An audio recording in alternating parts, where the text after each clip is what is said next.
Generally 没人传，你以为你是大牌，你以为干嘛又来？我的事，我的命，我的现在我要说够了，回头了，说够了，想透了，说够了，想得够了，就是够了。受够了，别回头了，受够了，想透了，受够了，想得够了，我说够了。犯了什么错？你说你知错，希望我记过，我该怎么做？心中矛盾，我期望摆脱三番四次你重复压迫，希望你知道我到底有多少次，即使忍受难过。朋友说过你人心堕落，我却让事实闪过。你在眼前，我当谎言说心中要过，每天以泪洗面，感觉自己懦弱，做了那么多，经过多少谈错，我没在你人性突破，还是算了吧，该丢了吧，用不着藏在心里忍受。对牛弹琴，终究是为了什么？你以为你是大牌，你以为干嘛又来？我的事，我的命，我的现在我要说。Hello, welcome everyone. Hi, welcome to the Philadelphia Asian American Film Festival live stream. I'm Linda. I'm one of the programmers, and today I'll be moderating this filmmaker Q&A with the creators featured in Dear Resources, our short film program on consumption and climate. So we'll be taking audience questions. Make sure to type your questions into the comment section. And to start us off, let's go around the virtual room and have everyone introduce themselves and their film. Yeah, I guess I can go first. Thank you so much for having us, Linda. Hey everyone, I'm Charles, and I'm a documentary filmmaker based in New York. My co-director, Lena Peng, and I were fortunate enough to shoot our film, A Woman's Land, which is screening at this festival. And essentially, it's about climate change, the environmental crisis, and how it relates to gender inequity in Bhutan. And thanks so much if you've watched the film, and happy to answer any questions. Hello, sorry. It's good. You can go ahead. Sorry.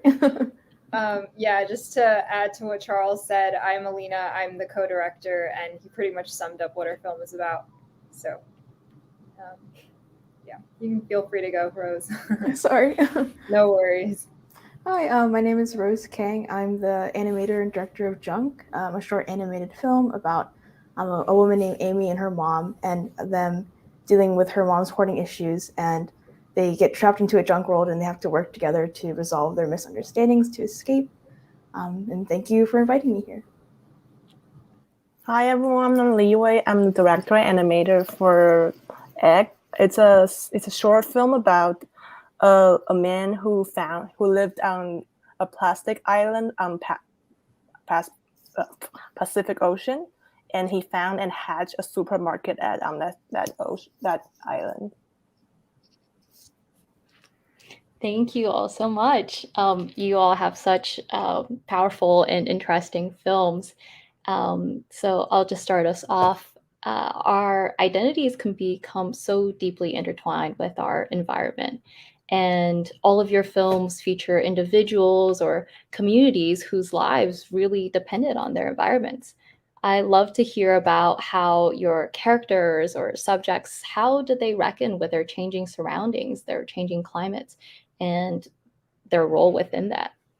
And we can start us off with Charles or Alina.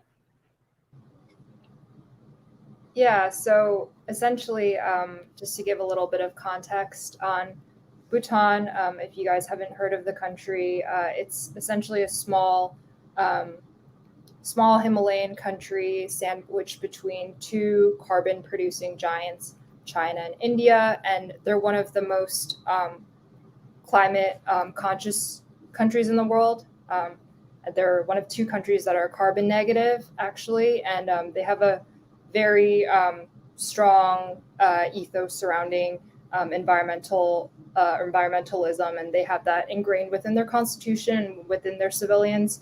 So a lot of the women we interviewed were facing climate issues on the daily, and like they had a very deep relationship with the land, and it was interesting seeing how they this subpopulation faced these issues firsthand, because despite Bhutan having a large female farmer population, a lot of these women stories were traditionally undocumented or understudied. So it was really a privilege and an honor for us to go in there and see how they interfaced.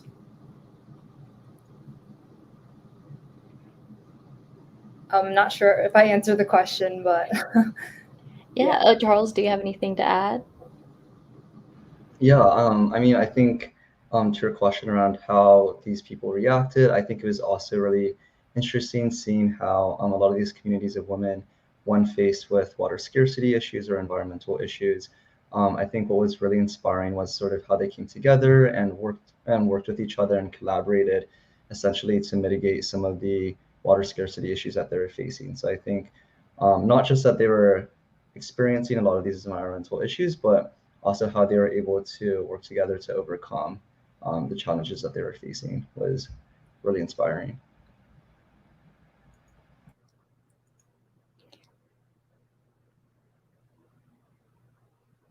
And Rose, your film features a a mother who has sort of been left behind in her home with all of her stuff, and her environment has become consumed by all of that stuff. I'd love to hear you talk about your character and your inspiration behind that. Yeah, like whenever I first started my film, the idea came from me watching a bunch of hoarders, and I kind of like had this like realization, like hoarding is more than just like the physical collection issue. It's like a mental issue that has this kind of tangible effect on your physical space. And I wanted to relate that with like me growing up and having a relationship with my mom, and kind of realizing her her mental issues and kind of like coming to understand that, and then using her environment as a physical way to kind of show how extensive it's gone. And that's where that idea came from.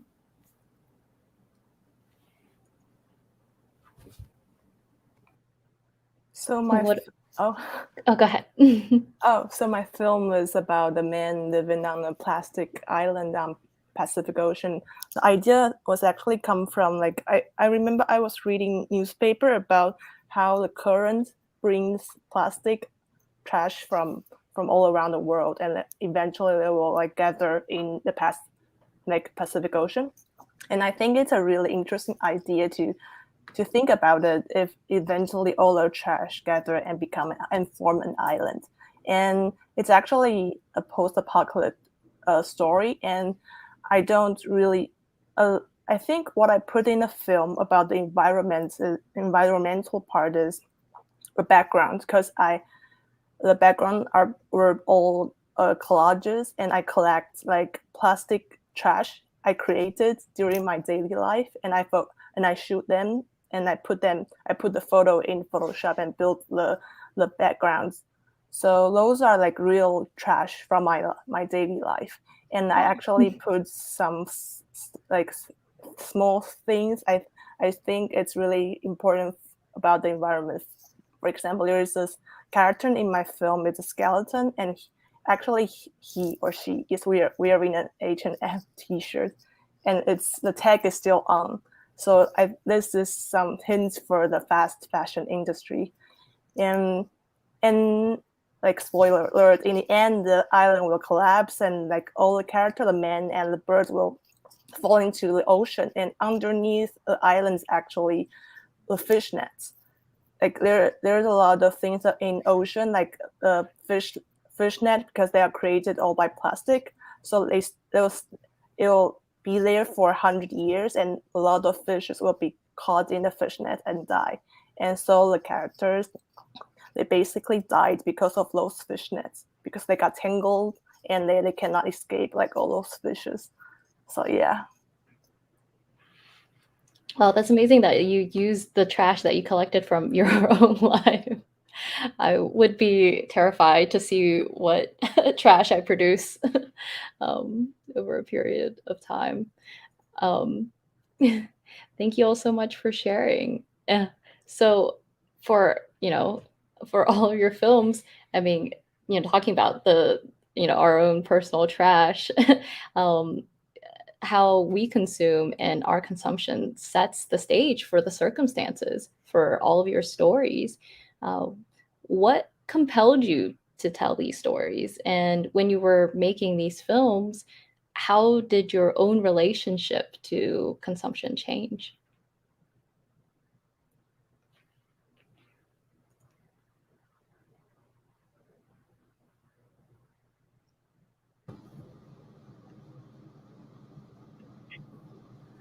I can go first. Yeah, sure. Yeah, because obviously, the idea was about the first idea was because I read a novel from Wu Mingyi, which is a Taiwanese author, and he was talking about all the islands and all how the islands, in fact, because of the climate change, how the island got influenced with those like dramatic climates.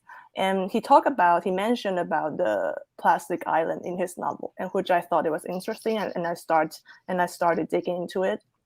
And then when then it was my first idea for this short. And for the plastic island, I started to try out zero waste life, and it was pretty hard, honestly. And I realized it was almost impossible for me to become a zero waste environmentalist. But anyway, and then during the process, I realized how much garbage I produce a day or a week.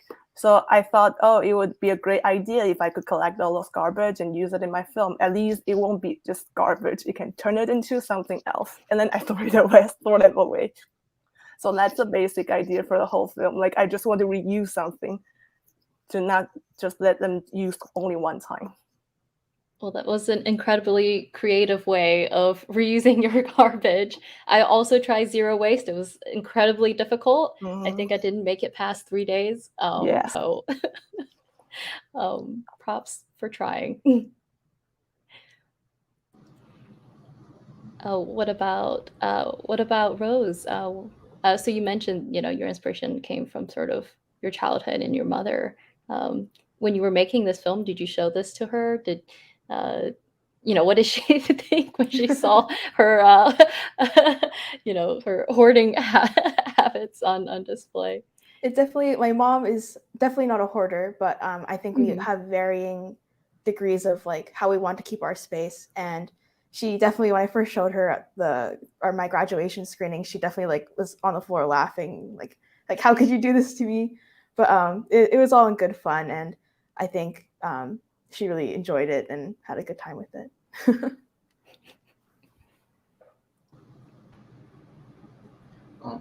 And yeah, I think for Lena and I, for our film, we actually were compelled to film A Woman's Land back when we were in college. I was actually interning at a think tank in DC doing a lot of climate change research, and there was a lot of writing. And I'm sure all of y'all have heard on the news a lot about how climate change is a huge issue, and we really need to reduce our carbon emissions by 2030.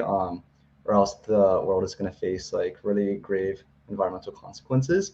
While doing research and writing a lot was really interesting, it also felt like sometimes it was very not human. We were mainly just looking at very cold, hard statistics, whereas I really wanted to understand more at a human level exactly how is the climate crisis affecting communities and affecting people. So I had this interest in climate change and the environment, and I know that Alina also did a lot of work relating to gender inequities and in that space. So we thought this was a really great way to collaborate. And I think after shooting our film, it just gave us even more perspective on how we, especially coming from the United States, which is this huge carbon emitter, have even more responsibility to reduce our carbon emissions, and how we need to be even more forthright in terms of advocating for that change. So, yeah. Thank you. I think also, oh, sorry. Also, I Please. guess just adding on to that, our film is essentially on the intersection of gender and climate change in Bhutan, like we mentioned. And we definitely learned a lot about intersectionality in college and realized that if we wanted to care about the environment, environmentalism is just as intersectional of a topic. And it's important to not only advocate for just the planet, but also advocate for protecting both the people and the planet in a way that doesn't silence or minimize the way that someone's gender can impact how they experience environmental injustice. So we essentially wanted this film to focus on, like I said, women, especially an underdocumented group of women, allowing them to be at the forefront of the climate change movement because typically their voices aren't heard. And, for the sake of the planet and for the people, amplify their voices, essentially, because historically, the things we've been doing with men and I guess in the male patriarchy, allowing that to dictate how we research and how we talk about the climate hasn't worked. So this was just a new way of looking at things. Yeah, it was very, very refreshing perspective that you were both able to spotlight in A Woman's Land. And how did you get acquainted? What drew you to Bhutan? How did you find this community? Yeah, so we were able to get acquainted with this community through a partnership with the Royal University of Bhutan. Alina and I actually just reached out to some researchers at the university who are doing a lot of great work in environmental research and sustainability. And they already had a lot of connections and were already sort of, acquainted with the local officials, with people who lived in the village. So we mainly worked with them to identify the subjects in our film. And then when we were also just in the village and we just started talking to people who lived there, it was just very easy and they were so friendly and super hospitable. And we just essentially were able to bring them into our film and talk to them about their experiences. So I think it's mainly through that relationship with the university is how we were able to get acquainted with these people. Yeah, I guess just adding on to that. Oh, sorry. Go ahead.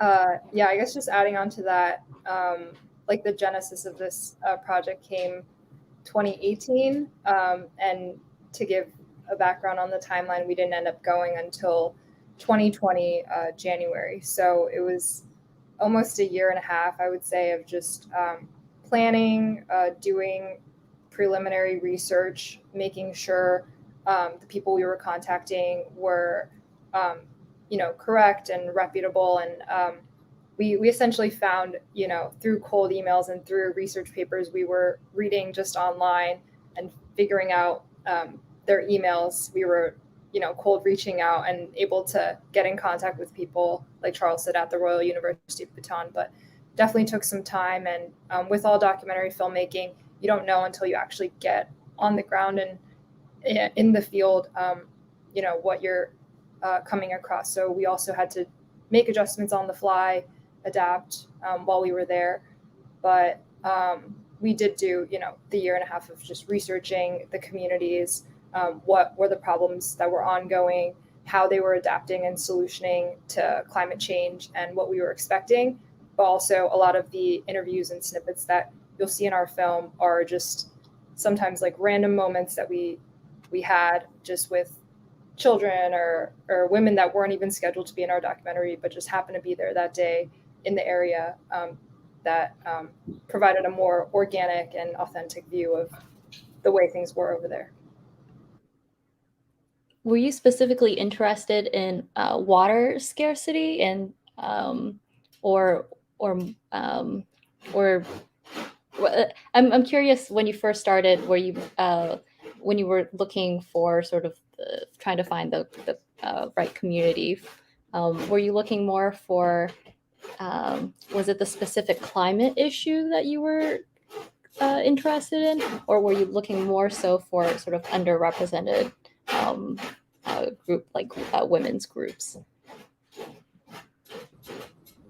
Yeah, so I think like Charles said, he had done a research at a climate change think tank, and his background was kind of in climate change broadly, and my expertise was in social issues, feminism, things like that. So we were just interested in collaborating and doing maybe a documentary that appealed to both those interests. And through just doing online research, we found this niche, and it's essentially, we found that Bhutan has a very strong female population. In fact, so agriculture is one of their, if not their main industry. And actually the number of female farmers outnumbers the amount of men farmers in Bhutan. But when it came to actually having research done on these groups, it's one of the most understudied topics. And the country actually highlighted the intersection of gender and climate change as being one of their priorities, one of their top priorities for the next 10 years or so in their government plan for the next decade.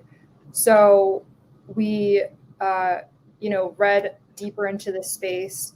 We thought it was interesting how one of the world's 2 carbon negative countries could be so adversely impacted by climate change and have such an insufficient water supply, because that was just not what was, I guess, widely known, because they are carbon negative. And because it's such a farm dependent culture, and with global temperatures rising, with glaciers drying up, stuff like that, oftentimes we found that these women have to trek for 10 hours on average on a day to go fetch water and bring it back to their families. Things like that just came through us having conversations and then actually going to the field. So kind of evolved over the course of when we were doing the preliminary research and also when we were on site. But that's how it came about. What would you say surprised you the most once you were sort of on site in throughout the interviews and just being so immersed in the community?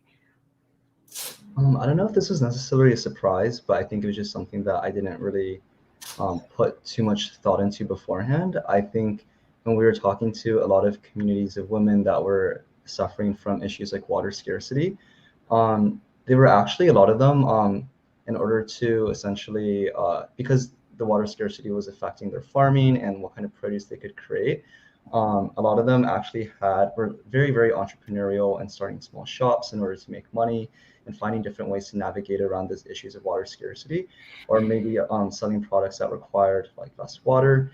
So they were just very entrepreneurial, very creative in terms of the ways that they were working together and also trying to get around this issue.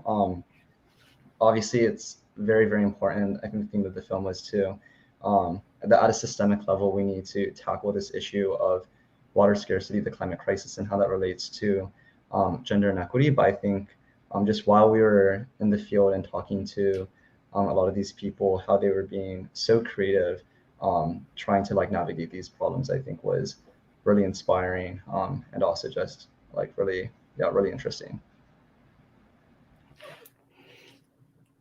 And so that's so exciting. So I have a question for Rose and Li Wei. So I loved how in both of your films you used animation and collage and multimedia to exaggerate and highlight specific elements of your characters' worlds.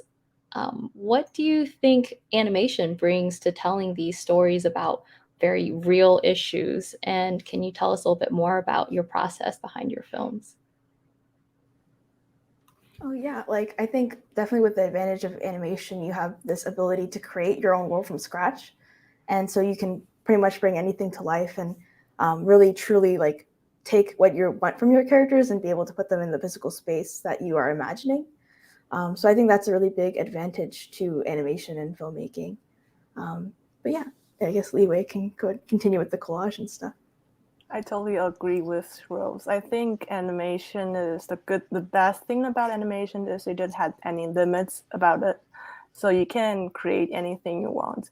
And also for the topic of climate change, because I have friends, because I want to tell them, like talk with them about climate change, but some of the people, they just don't want to hear about it. They think that's really far from them and they don't really care about it. And they don't want to, like, they still want convenience over like environmentalism. So I think the best thing about animation is like you can just tell a story. They're willing to watch it. You can push this topic to like broader audience because they just want to watch like shorts and funny, beautiful make animation in their free time. But when they are watching it, they also are learning something more about climate change. So I think this is the best thing for animation in this kind of topic. I mean, speaking of sort of your audience, what do you hope the audience specifically takes away from your film? Me? Yeah. Oh, Yeah. Sorry. my film is it doesn't have a happy ending. Mm-hmm. And I guess most of the people watch my film. So yeah, the ending is they both die. The human character and the bird character both die. And I personally feel like tragic stories sometimes can have like it's more powerful and like a traditional happy ending. So especially when the animal character dies in animation, somehow like audience cares more about animals in animation. So I hope, and the reason the bird died is because the man tied the bird's leg on his shoulder. If he didn't if he didn't connect the birds with him, the birds can fly away. Because of his selfishness, the bird died with him during the tsunami. So I hope like audience can think about it, about how human selfishness affects us. Like, why would the world become how it is?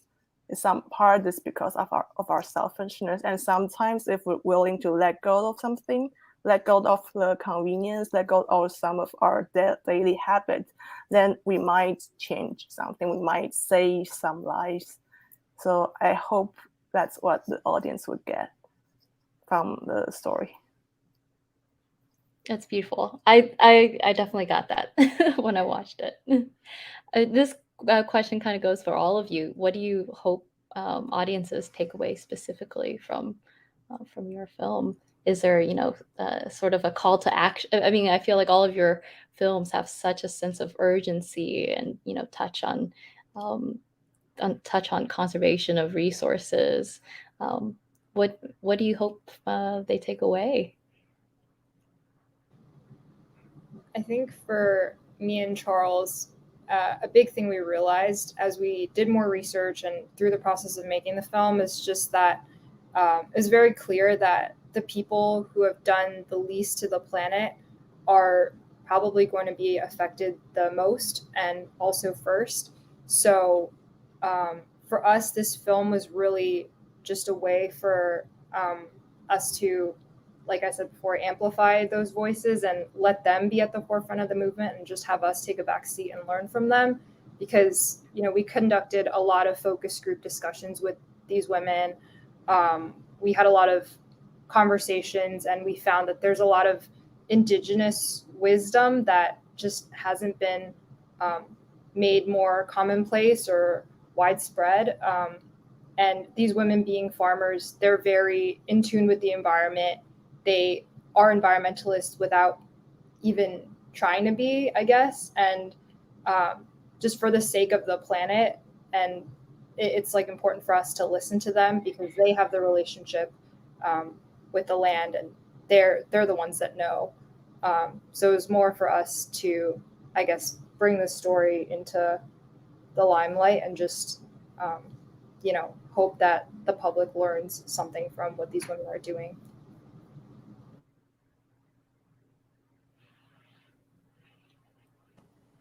And then I guess with my film, it focuses more on like just the relationship between Amy and her mom. But I guess my goal for it was to have people focus more on their relationship and how sometimes there's more than meets the eye to like what you see versus like what goes behind the scenes in somebody's mind, I guess.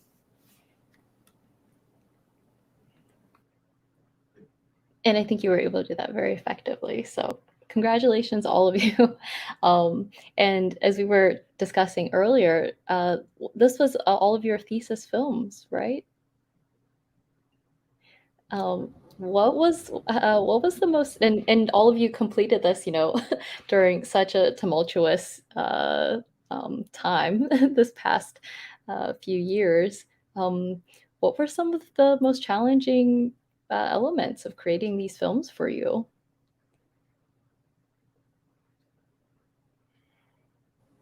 I think definitely is like for animation specifically, it's such a lonely process, and without having the social interaction of going to the classroom or going to the labs and communicating and collaborating with your team, like your classmates. And we were able to do it through Zoom, but there's such a different experience of being there next to somebody physically. It was very lonely, and that was kind of like a huge struggle. But it was also kind of like a blessing because we also had so much time to work on our projects, which is very nice. But I would say the biggest challenge was not being able to collaborate with the people you usually do. Yeah, I agree. I think animation is a really lonely process. But for me, because I went back to Taiwan during pandemic year, so another thing I have to conquer is the time differences. We still have classes, so I had to wake up in the midnight, and also working on my thesis. So my whole time is kind of upside down when my family were working and I was actually sleeping. So it's actually the most difficult thing for me.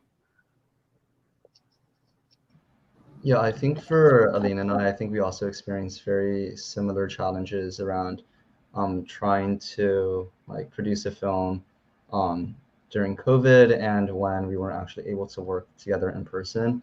I think just having to go through the process of still, even after our trip to Bhutan, collaborating with our co-producers and then also our translators, I think was particularly challenging because Bhutan also was shut down for a few months, and that also like delayed our timelines for a bit. So I think just a lot of sort of logistical challenges was really hard, but I think it also gave us some extra time in terms of being able to spend more of our attention and time to finishing up these films. So yeah, I'd say those were probably some of the biggest challenges.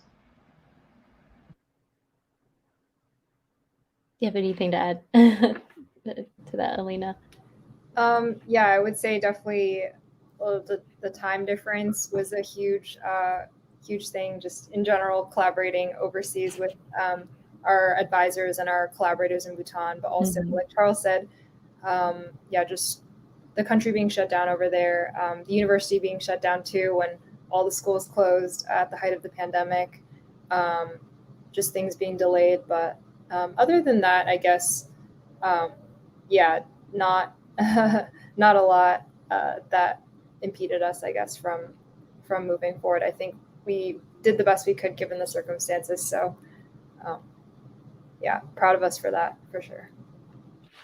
I think you all did amazing. And I mean, great job persevering through such a challenging time and still completing these wonderful, wonderful, powerful films.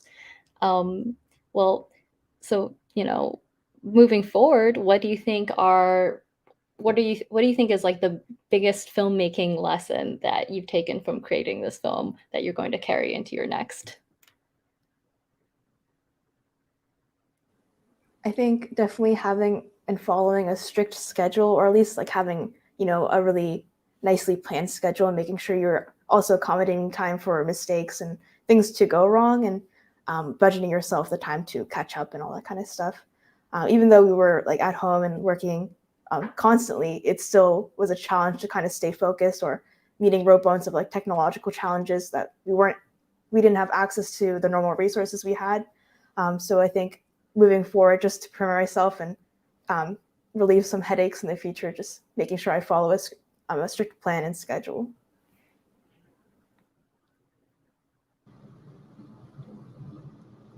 I was gonna say, I guess my takeaway for mine and Charles's filmmaking process was a little different. On the flip side of following a strict schedule, I was gonna say, like, stay open-minded and always be ready to adapt and adjust on the spot. Because I think, like Charles and I found with documentary filmmaking in general, it's very hard to plan what kind of stories you're gonna get before you go there. And no matter how much research you do, there's always going to be something that changes or something new that comes up, or maybe a story that you didn't even intend to be your main narrative, but that ends up overtaking what you originally planned, and it ends up becoming the main story. So just listening and having an open mind when it comes to like interacting with these communities, and if you're trying to find a story and film something from them.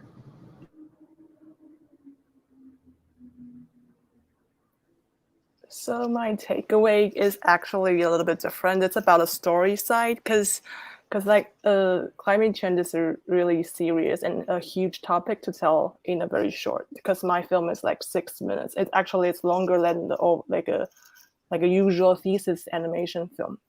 And I think what I feel like is I would like to like learn how to tell a story more clearly, to deliver the message without like trying to teach a lesson. Let's put it this way, because sometimes when you really want to put this message in a story, the audience will feel it and they don't like it. So I guess what I learned most is how to tell a story. Another thing is I would like to experience more about like mixing plastic texture in my film, because I think it's a really fun way to do it. Like, and I really love like to make those garbage into art. It give me less. I don't feel so guilty about using so much plastic if I can turn them into art. I love that. What about you, Charles? Anything that you plan to sort of bring forward into your future filmmaking from A Woman's Land? Yeah, I was actually going to say something very similar to what Alina said around just being very open-minded, being very flexible in terms of who you meet during the filmmaking process. Yeah, I think some of our best stories were just from encountering people who we never really intended to meet or scheduled to meet in the beginning. So yeah, I think my lesson was pretty much the same as Alina's, along the same lines. They're all very great lessons and very inspiring. And speaking of inspiration, where do you normally find your inspiration for your stories? Where do you get your ideas from? I try to pull away from like, my relationships, my real life experiences, because I feel like that's the best way to make a story that's relatable, by actually, even if it is like a high fantasy or something more spectacular, like being able to have similar themes that you can find yourself in makes it easier for everybody else to kind of get in touch with what you're trying to say. I guess for me, it's just observing people on the streets, because New York is a big city and people always have stories, and you can see so many different peoples, and sometimes how they look, you can kind of guess their story behind them, and I got inspiration from them. Yeah, I'd also say the same. Just going about my day to day and seeing what sparks any sort of inspiration in my mind. I think also just being able to see what people in the world care about, what people are talking about, and how that aligns with my own like wants and wishes in terms of what I want to document. I think, yeah, I guess it's sort of like a combination of both. But yeah. Yeah, I think just accumulated knowledge generally, just like reading a lot, watching a lot, just doing research online about things that I'm interested in, or just things that are going on in the news. I know climate change is a huge topic right now. Glad it's being brought to light more. So hoping to make more climate related films, but also other social issues would be cool to make films about. So Yeah. So what is next for all of you? Where can we find you? How can we support your filmmaking? And if you are working on a project, if you can, give us a hint at what you're working on. Yeah.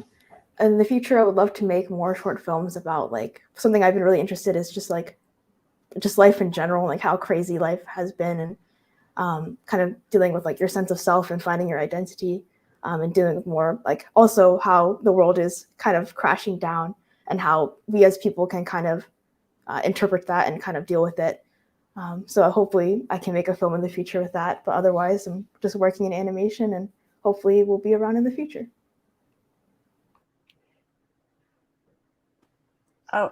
For me, I would like to make a film about females in my relatives, because I have many aunts and they all married and they have small problems in their marriage, especially when you're an Asian woman.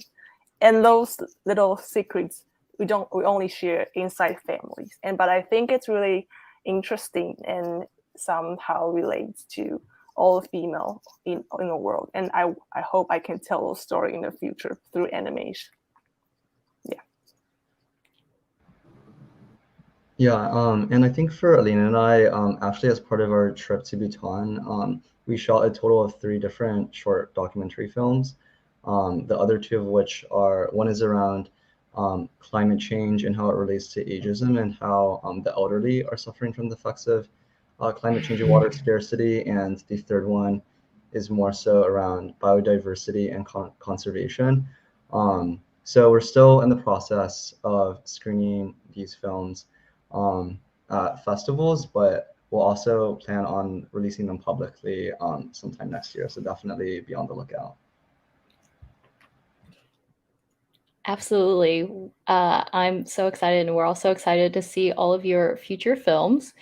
And thank you all so much for joining us in this conversation. We're coming to the end of our time here today. And I just want to, again, thank all of you and thank all of our attendees for attending our virtual Q&A today. The Philadelphia Asian American Film Festival is hybrid this year, and we still have more than 100 films available streaming online. And we still have a few in-person events held at Asian Arts Initiative. So please check us out. You can find out more about our festival program and purchase tickets through path.org. And again, it was so great seeing all of you. I hope that we can see all of you at a future in-person event. That'll be wonderful. Thank you so much. Yeah, thank you so much. Thank you.